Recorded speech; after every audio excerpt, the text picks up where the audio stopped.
जोड़े दहो मनवा से मनवा के जोड़े दहो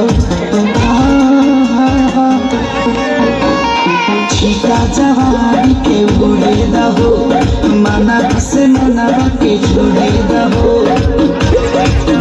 आज सुते न कबरिया तान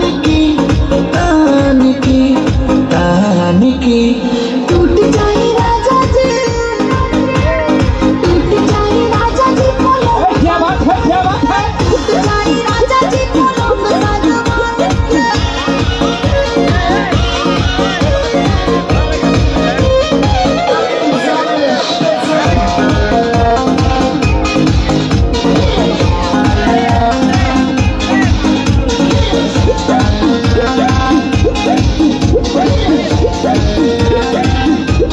छुए त बदन की देखो न कटन की चदरा बिछा दे पलंग जी मन पिघला दे हनी, पलंग पर झुलवा झुला दे हनी।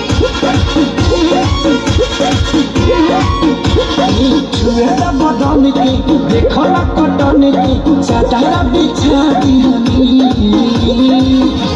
पलंग जी मन पिघला दे हनी, पलंग पर झुलवा झुला दे हनी। यार पत दे दिया खान के टूट जाए राजा जी, टूट जाए राजा जी पलंग सागवान के। टूट जाए राजा जी पलंग सागवान के।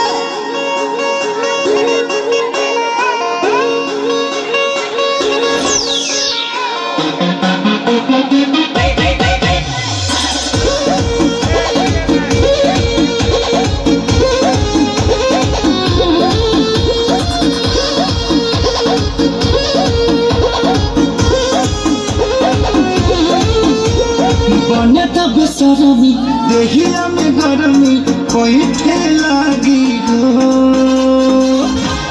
अमरिया ऐठे लागी हो, रोज रस बैठे लागी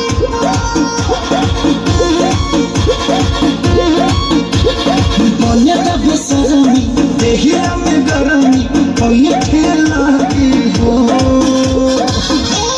अमरिया ऐठे लागी हो, रोज रस बैठे लागी तू बहाना न बनावा सब जान की टूट जा